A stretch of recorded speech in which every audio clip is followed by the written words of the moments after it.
We are here, about 27 people are here. Are you getting Good me? morning, sir. Good morning, sir. Good Good morning. morning, sir. Good morning. Are you getting me? Yes, sir. Yes, sir. Yes, sir. Okay. Yes, sir.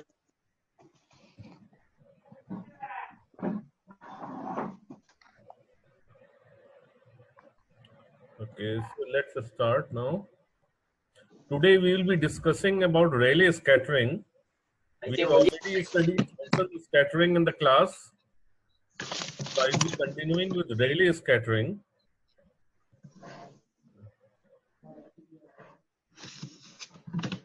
And as you all know, that the Thomson scattering was from the free electrons, but this Rayleigh scattering is from the bound electrons. The scattering of the electromagnetic radiation by the neutral atoms, and we will take into account the very basic hydrogen atom that consists of an electron and a proton, and the proton is inside the nucleus, which is quite heavier as compared to the mass of the electron.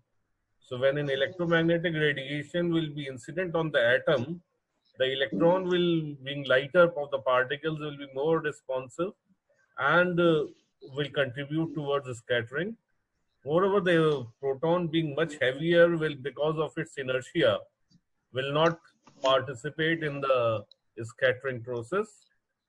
The incident electromagnetic wave is represented by the electric field, where E0 is the amplitude of the incident electromagnetic wave, and also omega is the frequency of the incident wave. The equation of motion of the electron is governed by the Lorentz force equation. This is the Lorentz term. F is equal to minus EE. This is the Lorentz force. And the first term is the force of the electrostatic attraction between the electron and the proton. So this is the total force equation. What will happen here? Since we are taking hydrogen atom into consideration, and you have studied in your quantum mechanics the hydrogen atom problem already. We are taking the hydrogen atom to behave like a simple harmonic oscillator of natural frequency omega 0, and the electromagnetic radiation, the incident electromagnetic radiation of frequency omega, where omega is nearly of the order of the frequency of the harmonic oscillator of the hydrogen atom, omega 0.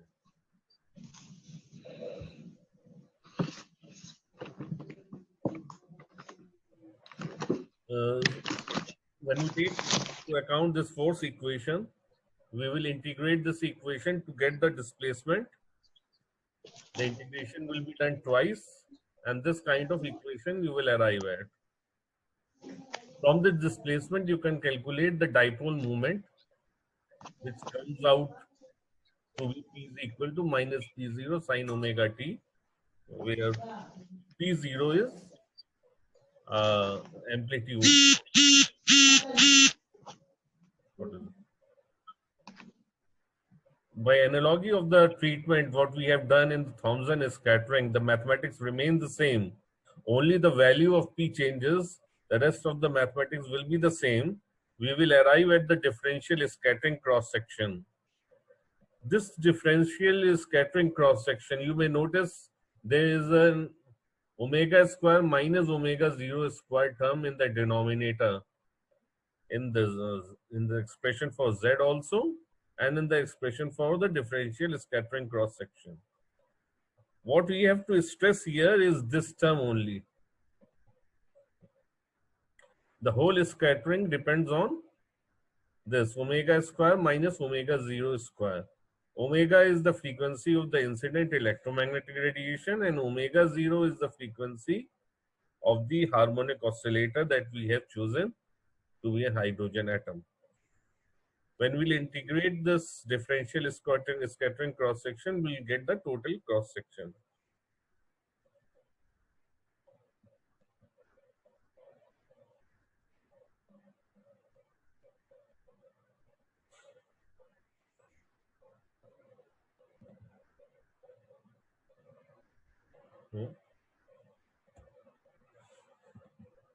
There's some problem. Yeah. Now, since there is a singularity, omega square minus omega 0 square. So everything will depend on this difference. We will consider three cases. The first case is when the frequency of the incident radiation is much greater than the natural frequency of the atom. That is, omega is much greater than the omega 0. In this condition, it will behave like the Thompson scattering, and the expression will be the same as we have obtained for Thompson scattering. You can do it, and you can do that and compare it.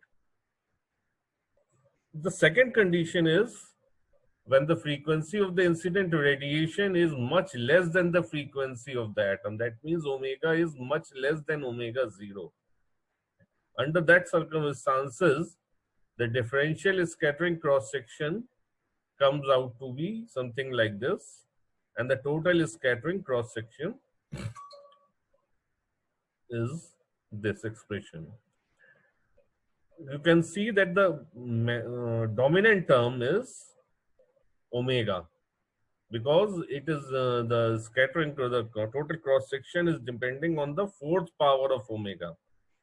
Re is the classical electron radius, which we have defined earlier.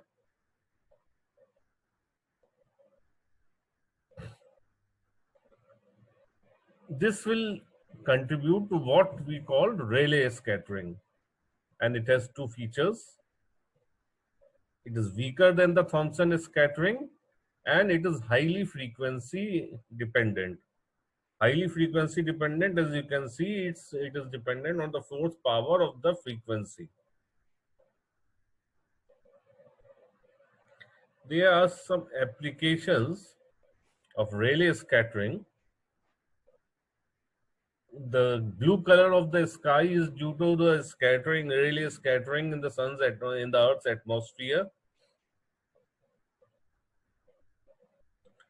And the redness of the sky in the evening is also due to Rayleigh scattering, and the white, the color of clouds is also due to Rayleigh scattering. I would request you to go through these examples. A detailed theory has been given here.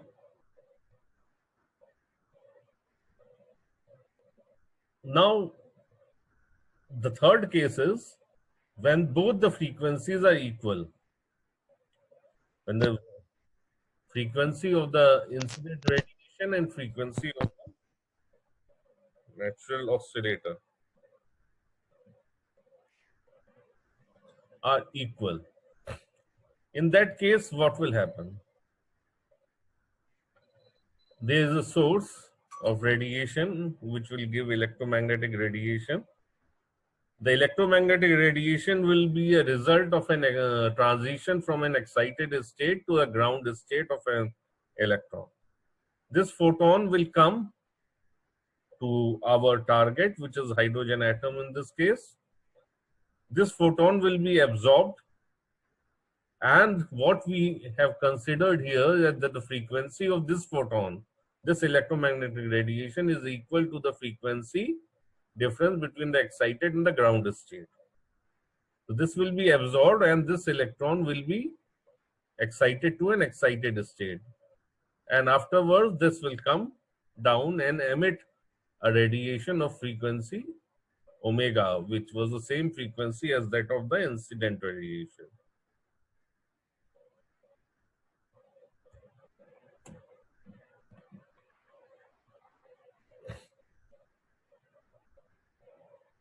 In the transitions, we can have many conditions. We are concerned here only with fluorescence.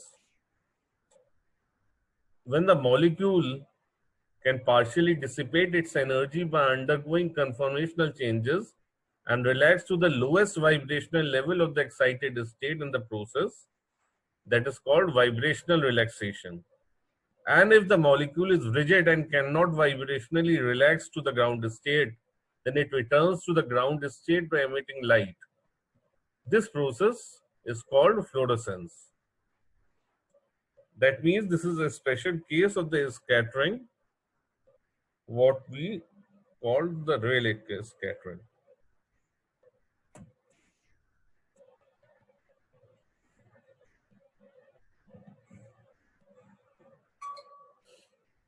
You can understand this fluorescence